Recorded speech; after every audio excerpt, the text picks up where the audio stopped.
السلام علیکم ورحمۃ اللہ تعالی وبرکاتہ۔ نحمده ونصلي ونسلم على رسوله الكريم، اما بعد فاعوذ باللہ من الشیطان الرجیم، بسم اللہ الرحمن الرحیم۔ ان اللہ وملائکتہ یصلون علی النبی یا ایہا الذین آمنوا صلوا علیہ وسلموا تسلیما۔ اللہم صل علی سیدنا ومولانا محمد معدن الجود والکرم وآلہ الکرام وابنہ الکریم وبارک وسلم صلاۃ وسلاما علیک یا رسول اللہ صلی اللہ تعالی علیہ وسلم۔ عزیزان ملت اسلامیہ، اس سے پہلے حضور پاک صلی اللہ علیہ وسلم کی وفات اقدس کا بیان ہوا، اور حضور پاک صلی اللہ علیہ وسلم کی تجہیز و تکفین، نماز جنازہ اور قبر مبارک کے بارے میں، آپ کو غسل دینے کے بارے میں تفصیلی معلومات پیچھے بیان کی گئی۔ اب یہاں سے حضور پاک صلی اللہ علیہ وسلم کے ترکے کے بارے میں بیان کرتے ہیں کہ حضور پاک صلی اللہ علیہ وسلم نے اپنی وفات ظاہری کے بعد اپنے پیچھے دنیاوی مال و اسباب میں سے کیا چھوڑا تھا، اسی کو ترکہ کہا جاتا ہے، یعنی میت کا چھوڑا ہوا مال جو وارثوں میں تقسیم ہوتا ہے۔ لیکن یہاں پر ایک بات یاد رہنی چاہیے کہ انبیاء کرام کا جو کچھ بھی مال ہوتا ہے جو وہ اپنے بعد چھوڑ کر جاتے ہیں، وہ ان کے وارثوں میں تقسیم نہیں ہوتا، وہ صدقہ ہو جاتا ہے۔ یہ انبیاء کرام حدیث پاک میں آیا ہے، ابھی آگے ہم سماعت کریں گے۔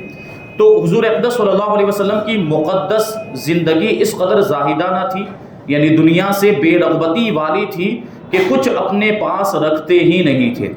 اس لیے ظاہر ہے کہ آپ نے وفات کے بعد کیا چھوڑا ہوگا۔ چنانچہ حضرت عمرو بن حارث رضی اللہ تعالیٰ عنہ کا بیان ہے کہ ما ترک رسول اللہ صلی اللہ علیہ وسلم عند موتہ درہما ولا دینارا ولا عبدا ولا امتا ولا شیئا الا بغلته البیضاء وسلاحہ وارضا جعلها صدقۃ، کہ حضور پاک صلی اللہ علیہ وسلم نے اپنی وفات کے وقت نہ درہم چھوڑا، نہ دینار چھوڑا، نہ لونڈی غلام چھوڑا، نہ کچھ اور چھوڑا، صرف اپنا ایک سفید خچر اور ہتھیار اور کچھ زمین جو عام مسلمانوں پر صدقہ کر گئے تھے، یہی سب حضور پاک صلی اللہ علیہ وسلم نے چھوڑا تھا۔ یہ کتنی مختصر سی پونجی ہے، یہ مختصر سا سامان اور چیزیں حضور پاک صلی اللہ علیہ وسلم نے اپنی وفات کے بعد چھوڑی۔ بہرحال پھر بھی آپ کے متروکات میں 3 چیزیں تھیں: بنو نذیر، فدق، خیبر کی زمینیں، دوسرے نمبر پر سواری کے جانور، تیسرے نمبر پر ہتھیار۔ یہ تینوں چیزیں یہاں پر قابل ذکر ہیں، ان کی تفصیل بیان کرتے ہیں۔ زمین کے بارے میں سب سے پہلے بیان کریں گے کہ وہ زمین کون سی تھی، کہاں پر تھی اور اس کے کیا معاملات تھے۔ بنو نذیر، فدق، خیبر کی زمینوں کے باغات وغیرہ کی آمدنیاں آپ اپنے اور اپنی ازواج مطہرات کے سال بھر کے اخراجات اور فقراء و مساکین اور عام مسلمانوں کی حاجات میں صرف فرماتے تھے۔ یعنی حضور پاک صلی اللہ علیہ وسلم اپنی ظاہری زندگی میں یہ جو زمینیں حضور پاک صلی اللہ علیہ وسلم کے حصے میں آئی تھی، بنو نذیر کی زمین، فدق کی زمین اور خیبر کی زمین، ان سے جو بھی آمدنی ہوتی تھی ان سے وہ اپنی مقدس بیویوں کے جو خرچے ہوتے تھے وہ پورے کرتے تھے، اور پھر جو کچھ بچتا تھا وہ غریبوں میں تقسیم کر دیا جاتا تھا۔ حضور پاک صلی اللہ علیہ وسلم کے بعد حضرت عباس، حضرت فاطمہ اور بعض ازواج مطہرات رضی اللہ تعالی عنہم چاہتی تھیں کہ ان جائیدادوں کو میراث کے طور پر وارثوں کے درمیان تقسیم ہو جانا چاہیے، لیکن میں نے ابھی پہلے ہی بتایا کہ انبیاء کرام جو کچھ چھوڑتے ہیں وہ میراث نہیں ہوتی، وہ صدقہ ہو جایا کرتا ہے۔ چنانچہ حضرت امیر المؤمنین حضرت ابوبکر صدیق رضی اللہ تعالیٰ عنہ کے سامنے ان لوگوں نے اس کی درخواست پیش کی، مگر آپ اور حضرت عمر وغیرہ اکابر صحابہ رضی اللہ تعالیٰ عنہم نے ان لوگوں کو یہ حدیث سنائی کہ لا نورث ما ترکنا صدقہ، ہم انبیاء کا کوئی وارث نہیں ہوتا، ہم جو کچھ بھی چھوڑتے ہیں وہ مسلمانوں پر صدقہ ہوتا ہے۔ تو اس کا مطلب تو یہ ہوا کہ اس میں وراثت جاری نہیں ہوگی، حضور پاک صلی اللہ علیہ وسلم نے جو کچھ بھی چھوڑا ہے اس میں میراث جاری نہیں ہوگی، یہ مسلمانوں کے لیے صدقہ ہوگا، یہ مسلمانوں کے لیے وقف ہو جائے گا۔ اور اس حدیث کی روشنی میں صاف صاف حضرت ابوبکر صدیق، حضرت فاروق اعظم اور دیگر اکابر صحابہ کرام نے یہ کہہ دیا کہ رسول اللہ صلی اللہ علیہ وسلم کی وصیت کے مطابق یہ جائیدادیں وقف ہو چکی ہیں، لہٰذا حضور اقدس صلی اللہ علیہ وسلم اپنی مقدس زندگی میں جن مدات اور مصارف میں ان کی آمدنیاں خرچ فرمایا کرتے تھے ان میں کوئی تبدیلی نہیں کی جا سکتی۔ یعنی حضور پاک صلی اللہ علیہ وسلم اپنی ظاہری زندگی میں جہاں جہاں ان کی آمدنیوں کو خرچ کیا کرتے تھے اب بھی وہیں پر ان کو خرچ کیا جائے گا، یعنی ان چیزوں کو باقی رکھا جائے گا، تقسیم نہیں کیا جائے گا، اور ان کی جو بھی آمدنی ہوگی وہ فقراء اور مساکین اور ازواج مطہرات پر خرچ ہوگی۔ حضرت عمر رضی اللہ تعالیٰ عنہ نے اپنے دور خلافت میں حضرت عباس اور حضرت علی رضی اللہ تعالیٰ عنہما کے اصرار سے بنو نذیر کی جائیداد کا ان دونوں کو اس شرط پر متولی بنا دیا تھا کہ اس جائیداد کی آمدنیاں انہی مصارف میں خرچ کرتے رہیں گے۔ جو مصارف ابھی بیان کیے گئے وہیں پر حضرت عباس اور حضرت علی کو متولی بنایا تھا اس شرط کے ساتھ۔ اب انہی مدات میں اور انہی مصارف میں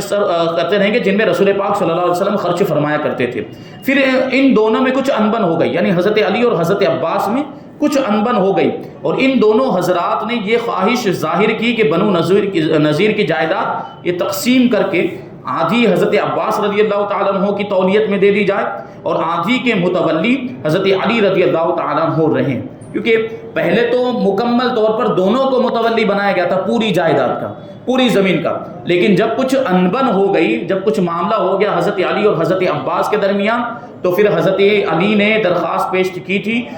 تھی کہ یہ جائیداد کو تقسیم کر دیا جائے، آدھی حضرت عباس کی تولیت میں دے دی جائے اور آدھی حضرت علی کی،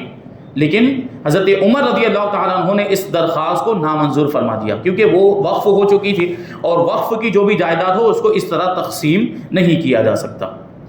لیکن خیبر اور فتح کی زمینیں حضرت عمر ابن عبدالعزیز رضی اللہ تعالیٰ عنہ کے زمانے تک خلفاء ہی کے ہاتھوں میں رہی۔ حاکم مدینہ مروان بن حکم نے اس کو اپنی جاگیر بنا لیا تھا، مگر حضرت عمر ابن عبدالعزیز رضی اللہ تعالیٰ عنہ نے اپنے زمانہ خلافت میں پھر وہی عمل درآمد جاری کر دیا جو حضرت ابوبکر صدیق اور حضرت عمر رضی اللہ تعالیٰ عنہما کے دور خلافت میں تھا، یعنی انہی مصارف میں حضرت عمر ابن عبدالعزیز بھی خرچ کرنے لگے جن مصارف میں اور جن مدات میں حضرت ابوبکر اور حضرت فاروق اعظم رضی اللہ تعالیٰ عنہ اور بعد کے خلفاء یہ صرف کرتے تھے۔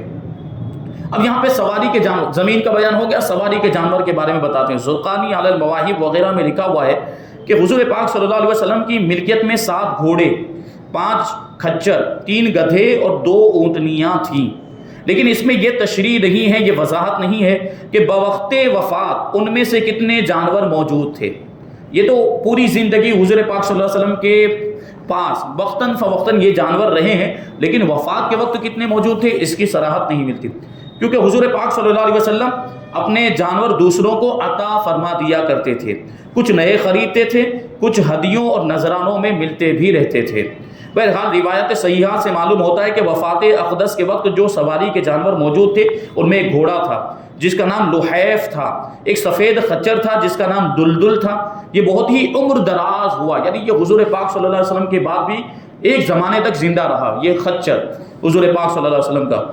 حضرت امیر معاویہ رضی اللہ تعالیٰ عنہ کے زمانے تک یہ خچر زندہ رہا اور اتنا بوڑھا ہو گیا تھا کہ اس کے تمام دانت گر گئے تھے اور آخر میں اندھا بھی ہو گیا تھا۔ ابن عساکر کی تاریخ میں ہے کہ حضرت علی رضی اللہ تعالیٰ عنہ بھی جنگ خوارج میں اس پر سوار ہوئے تھے، یعنی خارجیوں کے ساتھ جو حضرت علی کی جنگ ہوئی تھی اس میں اسی خچر کو سواری کے طور پر حضرت علی نے استعمال کیا تھا۔ ایک عربی گدھا تھا جس کا نام عفیر تھا اور ایک اونٹنی تھی جس کا نام عزبہ اور قصوہ تھا۔ یہ وہی اونٹنی تھی جس کو بوقت ہجرت آپ نے حضرت ابوبکر صدیق رضی اللہ تعالیٰ عنہ سے خریدا تھا۔ اسی اونٹنی پر آپ نے ہجرت فرمائی اور اسی کی پشت پر حجۃ الوداع میں آپ نے عرفات و منا کا خطبہ بھی ارشاد فرمایا تھا۔ اب یہاں سے ہتھیار کے بارے میں بتاتے ہیں، چونکہ جہاد کی ضرورت ہر وقت درپیش رہتی تھی، اس لیے آپ کے اسلحہ خانے میں یعنی ہتھیار خانے میں 9 یا 10 تلواریں، 7 لوہے کی زرہیں،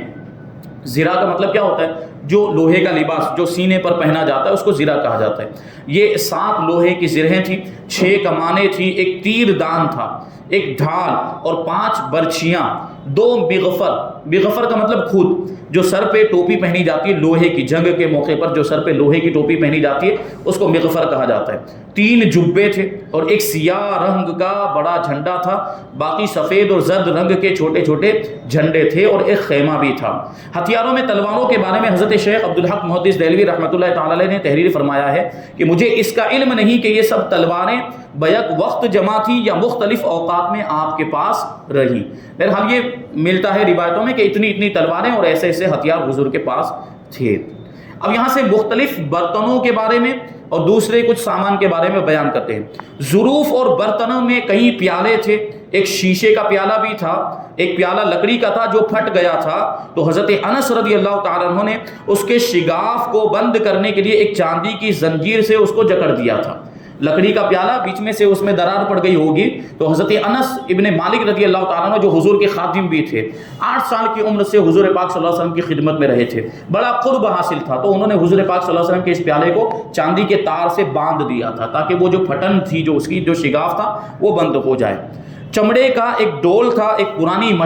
مشکی جس میں پانی بھرا جاتا ہے، ایک پتھر کا تغار جس کو ہم لوگ نہیں تغارہ کہتے ہیں، وہ تغار بھی تھا، ایک بڑا سا پیالہ جس کا نام السعا تھا، ایک چمڑے کا تھیلا جس میں آپ کا آئینہ، کینچی اور مسواک رکھتے تھے، ایک کنگھی، ایک سرما دانی، ایک بہت بڑا پیالہ جس کا نام الغرا تھا، ساع اور مد ناپنے کے 2 برتن، جو اس زمانے میں جو ناپنے کے جو پیمانے چلتے تھے اس میں سے ایک ساع تھا اور ایک مد تھا، یہ بھی حضور پاک صلی اللہ علیہ وسلم کے پاس رکھے ہوئے تھے 2 برتن۔ ان کے علاوہ ایک چارپائی جس کی پائے سیاہ لکڑی کے تھے، یہ چارپائی حضرت اسعد بن زرارہ رضی اللہ تعالیٰ عنہ نے ہدیے کے طور پر حضور پاک صلی اللہ علیہ وسلم کی خدمت میں پیش کی تھی۔ بچھونا اور تکیہ چمڑے کا تھا جس میں کھجور کی چھال بھری ہوئی تھی۔ مقدس جوتیاں، یہ حضور پاک صلی اللہ علیہ وسلم کے اسباب و سامان کی ایک فہرست ہے جن کا تذکرہ احادیث میں متفرق طور پر آیا ہے۔ یہ دیکھیں آپ کے حضور پاک صلی اللہ علیہ وسلم، اللہ تبارک و تعالیٰ نے آپ کو تاجدار کائنات بنا کر بھیجا اور دنیا اور آخرت کی ساری نعمتیں آپ کے ہاتھ مبارک میں دے دی گئی، مالک و مختار بنا دیا، لیکن اس کے باوجود اتنی سادہ زندگی۔ یہ بستر کے بارے میں آپ نے ملاحظہ فرمایا کہ بچھونا اور تکیہ بھی چمڑے کا تھا اور اس میں جو چھال بھری ہوئی تھی وہ کھجور کی چھال بھری۔ ہمارے آپ کے تو معاملات ایسے ہوتے ہیں کہ کتنا اعلیٰ قسم کا بستر ہوتا ہے، روئی بھری ہوتی، کتنا مہنگا، کتنا قیمتی ہوتا ہے، ہر آدمی اپنی حیثیت کے مطابق بستر بھی استعمال کرتا ہے، لیکن یہ حضور پاک صلی اللہ علیہ وسلم کا کتنا سادہ سا بستر ہے کہ وہ تکیہ بھی جو ہے کہ چمڑے کا تھا اور اس میں روئی نہیں تھی، روئی کی جگہ پر کھجور کی چھال بھری ہوئی تھی۔ یہ حضور پاک صلی اللہ علیہ وسلم کی سادہ اور زاہدانہ زندگی۔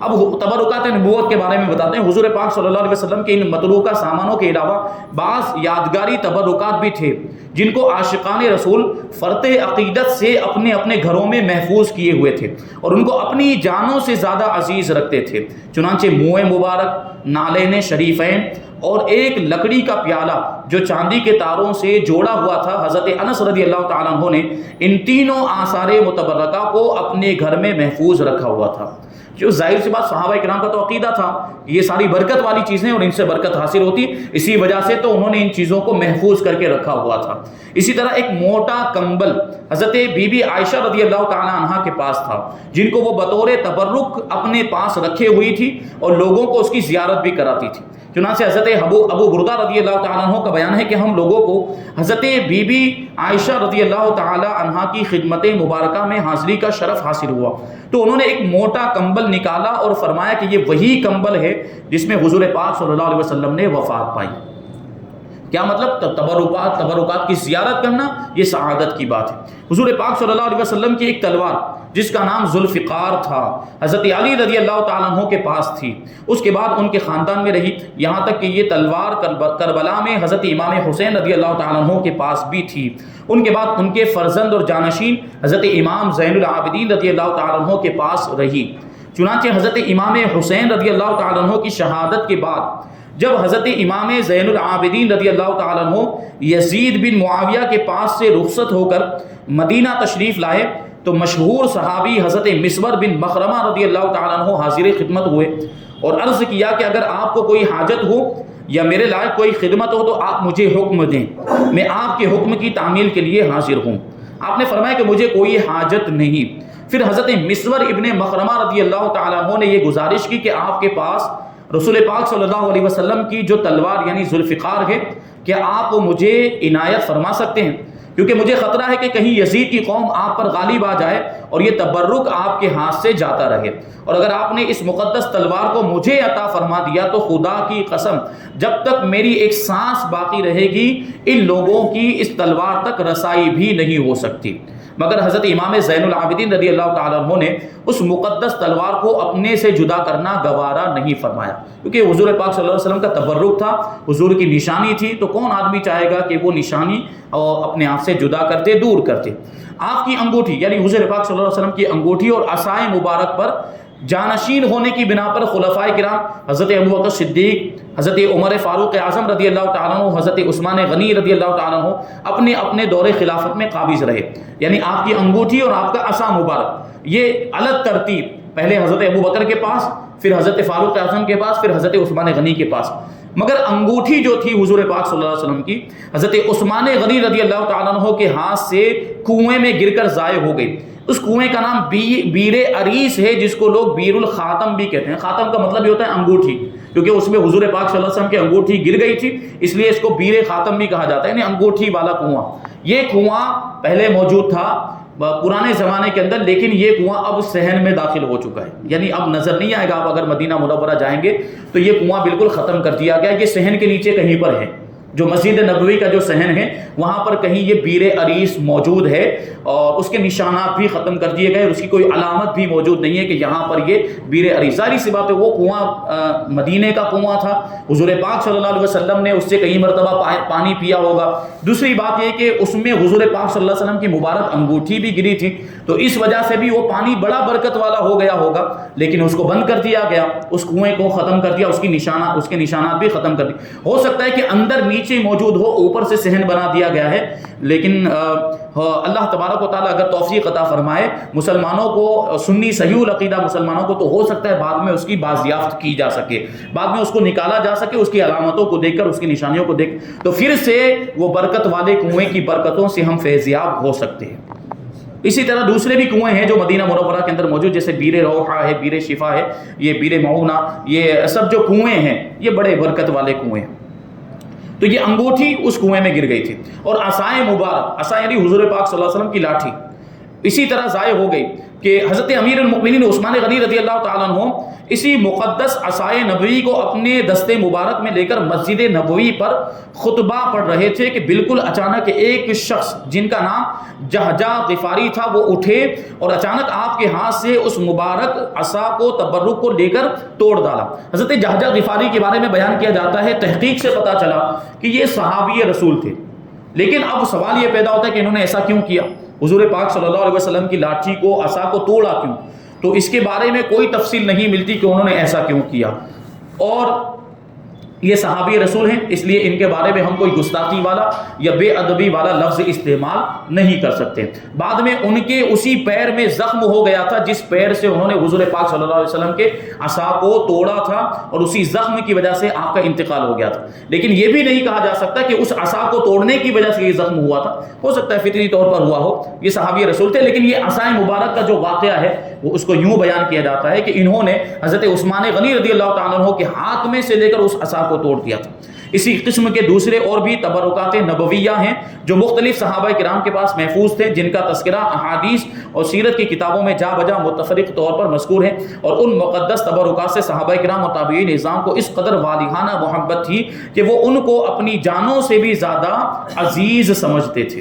اب یہاں پہ حضور پاک صلی اللہ علیہ وسلم کے تبرکات کا بیان اور حضور کے ترکے کا بیان مکمل ہوا۔ اب آگے جو ہیں حضور پاک صلی اللہ علیہ وسلم کے شمائل اور خصائل، یعنی حضور پاک صلی اللہ علیہ وسلم کی پیاری پیاری عادتیں، حضور پاک صلی اللہ علیہ وسلم کے طور طریقے، حضور پاک صلی اللہ علیہ وسلم کا اخلاق و کردار، حضور پاک صلی اللہ علیہ وسلم کا اٹھنا بیٹھنا چلنا پھرنا، یعنی ساری چیزیں انشاءاللہ تبارک و تعالیٰ حضور پاک صلی اللہ علیہ وسلم، جیسے حضور پاک صلی اللہ علیہ وسلم کا حلیہ مبارک، یہ ساری چیزیں انشاءاللہ تبارک و تعالیٰ آگے بیان کریں گے۔ اللہ تبارک و تعالیٰ کی بارگاہ میں دعا ہے کہ جو کچھ بھی بیان ہوا اس پر ہم سب کو عمل کرنے کی توفیق عطا فرمائے، حضور پاک صلی اللہ علیہ وسلم سے سچی پکی محبت